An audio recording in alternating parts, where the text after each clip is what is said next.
I thought it would be fun to do a little vlog Q&A pandemic pregnancy edition. I have an appointment for the baby today. I'm at the doctor's office here. Got my handy dandy little mask. Here, COVID is still pretty bad. When you go in, you have to get your temperature taken. There's like all this protocol on the bottom floor, and then you can go up to the floor that you're going to. If you can tell, I'm really out of breath. I'm waiting here in the appointment room. Daniel was in this appointment room one time in February, and he hasn't been back since. It's just been me in my pretty little mask. So I'm waiting for the doctor, and we're gonna see the little guy and see how he's doing. He's getting bigger, so it's hard to see him on the ultrasound. You just see like little pieces of him, but I'm excited to see him anyway.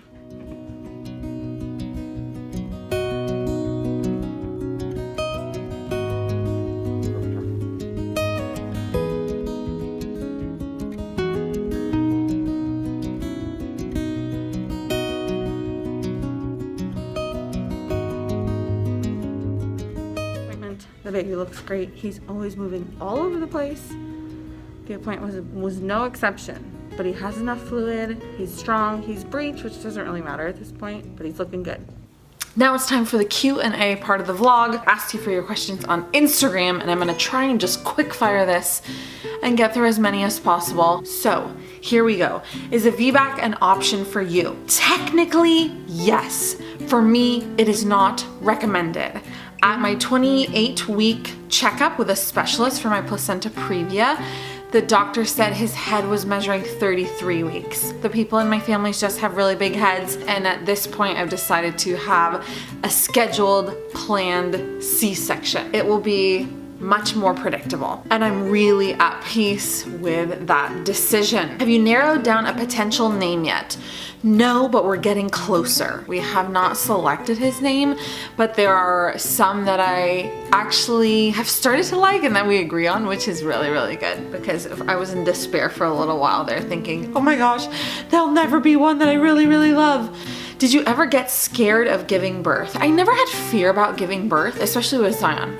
You know, I labored for a long, long time, but before that I was never afraid because I just thought of all the millions of women who had done it before me and knew that if they could do it, I could do it too. How does it feel sleeping when pregnant? A lot of you ask me about sleeping and pregnancy. That's one thing I do not struggle with in pregnancy. Lots of women have like insomnia and you know, have to get up to pee like 8 or 9 times in the night. That's not something I have at all. I could sleep for 9 hours straight, which I have been doing, because if you're on Instagram you see that Zion's sleeping really late now, which has been really nice. I'm getting a lot of sleep, but I don't wake up in the night to go to the bathroom. I use a pregnancy pillow that I really, really like, and it's like the coziest thing ever, and so I just pretty much stay in one position and I can just sleep and sleep and sleep and sleep. It was the same with Zion. And the baby kicking, waking you up in the night, that has never happened to me one time.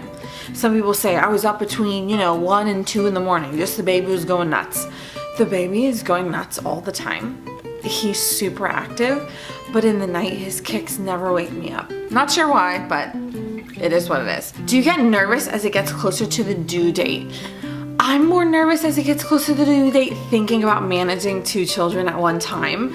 I am not nervous about my surgery at all. Is it a big undertaking? Yeah, it's a huge undertaking to have surgery and have a new baby all at one time. But I'm not nervous about that. I'm way more nervous about after, like planning activities for Zion while I'm trying to recover from surgery. Daniel will obviously be a part of the whole thing, but that's what I'm most nervous about. Do you go to a Catholic OBGYN? I do not, but I love my OBGYN. Holy Moses. He's one of my favorite people. He was just there for me in my labor and delivery with Zion, and that's something that I will just never be able to get over or express my true gratitude for. I mean, the way he fought for me is just like nothing I could ever describe. How to embrace your postpartum body. I'm 18 months out and still having a hard time with it. This is challenging, but for me it was prayer. Lord, help me to embrace my body in the way that it looks now. This prayer of acceptance over and over and over again, that my body cannot ever look like it did ever before. And I'm not just talking about physical shape and size. I have a scar on my body that shows where Zion came out of my body, and it's never gonna go away. And this moving toward acceptance really came through prayer. And the beautiful thing that it did in growing and raising my child. With this second pregnancy, does it still feel unreal that a human is growing inside of you? Yes, it is so weird. So weird that there's a baby inside, and then all of a sudden he's just gonna take the baby out, and then there's the baby, and the baby was in here this whole time, like in my belly. I can't see him. I'm 33 weeks, I think. I keep having to look up online. This is second child troubles. I don't know exactly how far along I am. I think 33 weeks. But he's like I could hold him like this right now, but he's just still inside getting nourished and developed. And so yes, the answer to the question is yes, still feels unreal that a human is growing inside of me. What is your weirdest food craving? My biggest craving in my first trimester was flavor blasted goldfish. Oh my gosh, I ate so many of them. I haven't eaten a lot of them since, but I also have really liked mustard. So weird. I don't crave it, but I really like to have a lot of it on sandwiches and hot dogs, which I never did before. The one thing I've never had in pregnancy is a food aversion. I've had friends who their husband is like cooking raw chicken and they just want to barf at the sight of it. For me, I've never had an aversion, like, oh, I can't look at that food, or I can't smell that food, or I can't be around that food. That didn't happen with Zion, and it didn't happen with this baby either. Has pregnancy post C-section been different in any way for you? Yes, only because my scar itches a little, but I also look at my scar and think, how do they get a big baby out of a scar that small? My scar's really small. And healed really beautifully, and I just look at it and like that's the difference. I asked him that. I said, it's just really small. He said, there's just some things you don't want to know. I said, okay, doc, I trust you. A lot of people ask about safety protocols. Safety protocols at the hospital where you're delivering and in the appointments and stuff. You can't have a person with you at your appointments. It's only you, and that's it. So I've been going to my appointments alone since February. In February, when we first saw the baby, Daniel and Zion were there. That's when Zion went, baby, when the baby came on the screen. But you have to wear a mask at our hospital. Like I said, there's all this protocol downstairs where you get your temperature taken, and they give you a little survey to make sure you're safe. And then at the hospital, when we deliver the baby, I never thought we would still be going through COVID when we had the baby, when I knew it was all the way in September. But once Daniel and I are there, he can't leave. When Zion was born, Daniel could come and go. My mom was there. We had a lot of visitors. Visitors are not allowed. Once Daniel's in the hospital with me, it's like he's a patient. He orders the same food there. They didn't feed him last time. He had to go get his own food. So he could go to Chipotle and he could go get me a coffee. He could go home for a nap or in a shower. That's not happening this time around.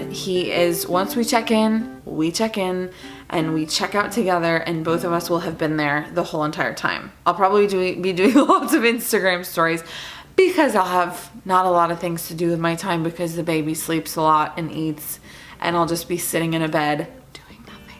Opinion on epidurals. I don't have an opinion on epidurals. To each their own. I got an epidural with Zion because it was my last hope for my cervix opening up enough to be able to deliver him. It didn't. So thankfully, once they decided to have a C-section, I was already numb. From the waist down, I don't remember. I'll have to pay more attention this time and tell you guys. Ooh, are any names that you consider for Zion be considered for this baby? Or are you starting over? Starting over. We thought a lot about that, but it just doesn't feel right. All of the names that we consider for Zion, those are out the window. What are your feelings about caring for a newborn with another child already around? I am so nervous about it. I'm really nervous about it. I know many women have done it, but that doesn't make me any less nervous about navigating the road we're about to navigate. And Zion is the chillest kid, but a busy little bee. Concerned about repeated C-sections, how many can be too many? What are the health risks? There's a lot of different things that you just talk about with your doctor. My doctor said he'll do 9 or 10 C-sections. A lot of people, after I did my last baby, kind of talking about my C-section thing, some of you were very worried about me saying, you know, people say you can only do 3 or, you know, this and that, but it's, every doctor has different protocol and what they're willing to do. Your history, they know you. Like my doctor knows me, my body, what I went through last time, how many, you know, and you look at every single one and how it goes and things like that. So a lot of people get really nervous about repeated C-sections and say, oh, you know, they say you can only do X, Y, or Z amount of them, but that's different for every person and every doctor. What are your thoughts on women eating their placenta? That's a thing that women do. It's a thing that I don't do. I don't have any thoughts on it because it's just not something that I do. But if you want to know more about that, research yourself online because I don't have a lot of info on that. Do they only use the abdominal ultrasound for a healthy pregnancy or vaginal too? Only an abdominal ultrasound. So I had a vaginal ultrasound. They have this like long probe that they put in your body when the baby is, or like really early on. I had that again when they had to check my placenta previa. So placenta previa is where your placenta is too close to your cervix. And thankfully mine moved away, but sometimes women's don't, and they had to check that with a vaginal ultrasound. But other than that, they just put the little tab, like, you know, I don't even know what they call it. One of you will know the term. Just all over your belly. And they kind of move it around with the jelly all over your belly to hear the baby and to see the baby. Another C-section question. If you get a C-section, can you get another one in the same spot? Do they reopen the scar? Yes, he will reopen my scar. I'll never forget when I was in my bed post-op. I said, because you don't even know. I said, how did he close me up? He said, oh, just glue. I said, glue? And so he said that he'll glue me again, and they just reopened the exact same spot. Did you read any books to prepare for a baby that you recommend? I didn't read any books except The Happiest Baby's Guide to Great Sleep. But other than that, I didn't read any parenting books. How bad are the hormones? Do you feel crazy sometimes? The hormones can be really challenging. I have a good ability to manage my emotions, but on some days you think I really can't manage my emotions at all. So these days have been a little bit challenging, like as we get closer and I start to worry more about having the baby and Zion together, like there's some days that I just want to cry all day long for no reason. I'm just like on the verge of tears all day long. And I tell Daniel, I'm like, I just want to cry about everything and nothing all at the same time. So you don't feel crazy, but you really know like this is just a part of the hormones and my body and all those different kinds of things, and you have to just really surrender to that, to say I'm not gonna feel as like emotionally in charge or as able to manage my emotions as I usually do, and that's okay, and that's a normal part of this whole thing. If you really hate needles, can you still survive pregnancy, giving birth? Yes. And someone asked also, do you have to get blood drawn every time you go to the doctor? No. If you have a healthy pregnancy, I don't get blood drawn every time I go to the doctor. I only get it in the beginning. They test some things and that's about it. But I'm sure that there are many women who really hate needles who have been able to survive pregnancy and giving birth. I haven't been poked that much. Once again, in gratitude to God, my pregnancies are really, really healthy, so I don't get poked very much. And you can't even see the epidural. The epidural goes into your back, and so you can't even see what they're doing, which is good. Is it basically a never-ending period? Mood swings, acne, tiredness, etc.? Not really, because every woman's symptoms are different. I feel like periods are, for me, like leading up to the period, I would feel crazier than I do during pregnancy. Hopefully that brings you some comfort. Like in the few days before my period, oh my gosh, I was just all over the place and things like that. I don't feel like that during pregnancy. Man, I would say like PMS for me is worse than most of pregnancy. How was it nursing while pregnant, discerning another baby but still nursing 10 months? For me, I didn't have any problems with it. A lot of people say if you get pregnant while you're nursing, the taste of the milk will change and the baby won't like it, or it'll be really painful. For me, it wasn't that bad. It started getting uncomfortable in the last couple weeks. I weaned Zion fully last week. Maybe it's been a week and a half. But for me, in the end, it was like kind of uncomfortable, but it hasn't been an issue. And there's a lot of people who have a lot of different opinions on that. Some doctors say nurse until X amount of time because nursing triggers your Pitocin glands, which can send you into early labor, but you just have to talk with your doctor about it and trust what they say. So that's what we did. How has your pregnancy affected your marriage? I'll tell you what, it's not easy to be a man married to a woman who has been stuck in the house for like 4 or 5 months pregnant.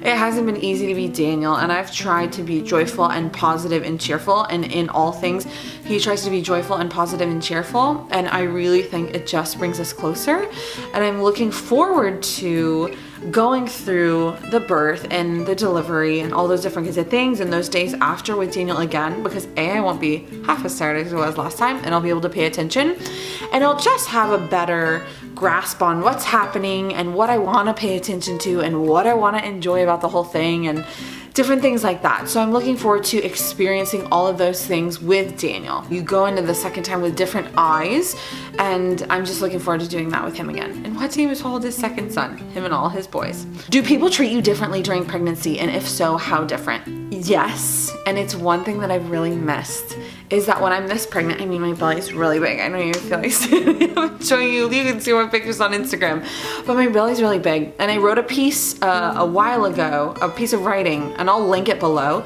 about how people are so kind to you, and people like smile at you and offer to help you. And I don't go out that much, but when I do, people are just so sweet, and they ask about the baby and this and that. That's one thing that I've missed. I told Daniel, I said I miss my special treatment, because when your belly is this big, people just go above and beyond for you. It's really like it's your birthday every single day. And that's like a really sweet part of it, because you're so tired and you want people to just like be nice to you and love you. But I always tell people, if everyone treated each other like they treat a 37-week pregnant woman, the world would be a happier place, because people are very kind. How often do you visit your doctor for a baby checkup? So early on, it's every month. You go every 4 weeks, and then in the end, it picks up speed. Thankfully, my doctor is really cool. He says right now in COVID times, he doesn't want me to have to go more than I need to. So at this point, it would be every 2 weeks, but he's gonna see me every 3 weeks. He said, if you have an issue, just give me a call, but I'm so not worried about you that you can come every 3 weeks. Once I reach full term at 36 weeks, I'll go every week, and then the baby will be born. Baby must-haves. I'll do a story on this on Instagram to share with you some of my favorite things that I really, really like. How does Zion feel about the baby? Zion's so into the whole baby thing. I'm shocked by it. He loves talking about the baby, feeling the baby. Every morning his first words are feel, baby, feel, and he wants to put his little hands on my belly and feel the baby. And when I'm rocking him to sleep at night, he doesn't even like laying down anymore. He just says feel, baby, feel, and he wants to sit up and just have his 2 tiny little hands on my belly, just feeling the baby. When he has a snack, he brings it over to my belly and goes like, so he's like shares with the baby. So it'll be so interesting to see how his little mind wraps around the baby being inside of me, which he totally understands, and then the baby being outside of me. That's, another story for another day, because I have no idea how that story's gonna go. Do you feel like you have it together the second time around? No. I feel like I'll have a lot better grasp on things, but that's another thing that's challenging, is that every child is different. Every baby is different. And so while Zion was really chill, and is really wonderful, even though we had a lot of sleep problems, this baby's gonna be a whole nother ball game. And I think that's the scariest part, is like, you finally get a grasp on this child. I like finally have a grasp on Zion. I really know him. I know what he needs. I know what he wants. Obviously, he can tell me what he wants. To start from square one with a little person, very needy person, that's totally different, I'm really nervous about that too. Every baby is so different, and that's like really can be a scary thing. Maternity pants suggestions. The best part about this whole thing is that I've had to wear jeans, all of like my maternity jeans, like 2 times during this pregnancy. I'm calling it the year of comfy clothes, because I've worn comfy clothes pretty much since March, and then I'm gonna have surgery, and then I'm gonna wear comfy clothes for the rest of the year. But the maternity, I hate the ones with the expanding sides. I do the ones with the full, like flap, like the belly flap to pull it over, because the ones with the sides that expand, they would just slide down. I could never keep them up. So I hated those. I'm all about the full flap, FYI. When did you start feeling kicks? Right around 18 weeks for both of the boys. I'm 15 weeks pregnant and starting to notice weight gain. Any advice for me? Kind of similar to what I shared to the gal earlier. It is normal part of pregnancy to gain weight. I'll probably have gained about 35 to 40 pounds with this pregnancy, which is quite normal. You have to, I know prayer really helps with that. Lord, help me to embrace what my body is doing. Help me to embrace the fact that it's crafting a life, and in order to do that, I have to gain weight. It is a natural part of the process. Help me to surrender to what my body is doing right now and embrace it fully. Yes, is it challenging to accept, especially in your first pregnancy, the ways that your body is changing and growing and the stretch marks and all those different kinds of things? Yes. But when we really pray through it and surrender to the reality of what's happening, I have found that that really helps a lot. Lord, help me to embrace what my body is doing and the beautiful soul that it's crafting, and be okay with the fact that my body is going to grow and change and get bigger. A lot of people ask, how many kids would you and Daniel like to have? God willing, there is no number. You know, and I know a lot of you ask that question. A lot of you want a number, 4, 6, 8, 3, whatever it is. We have to surrender to the Lord's plan, because like I've shared with you 1,000 times, I don't believe that the Lord makes people on accident. For both Zion and this baby, we weren't like actively trying. So I have a general like idea of where I am in my cycle, but we weren't like, today's the day, you know, this is the day where I'm most fertile, you know, we're gonna try for the baby. We didn't do that for either of the boys. And that's a continual surrender. Being open to life in the way that I'm called to and we choose to as practicing Catholics is this continual surrender of saying the Lord is not just going to be like, well, you know what, let's give the Hussams another kid. It's not going to happen that way. That I truly believe deep down in my heart that each life was thought of by the Lord since the beginning of time. And not everyone shares that belief, but I really do believe that each person, there's so much purpose in that. And that, you know, just as the Lord knew everything that was going to happen in 2020 when he created the world, he knows, like, he knows the name of each of our children already. I'll get messy thinking about that. And I have to surrender to that. No matter how overwhelmed I get thinking about, like, oh my gosh, you know, who knows how many that will be. I really have to trust, and I work on that all the time. So I tried to get through as many questions as possible. Those are some things that you guys wanted to know. I'll round off by saying we did pick a date for the baby's birth. That date is September 14th. In our faith, that's called the Feast of the Exaltation of the Holy Cross. We'll check in at the hospital about 5:30 a.m. and then get going, and they have to, you know, me and do all those things that they do for normal surgery, and then the appointment's at 7:30 a.m. That's all for today. Thanks for being here. Talk soon. Bye.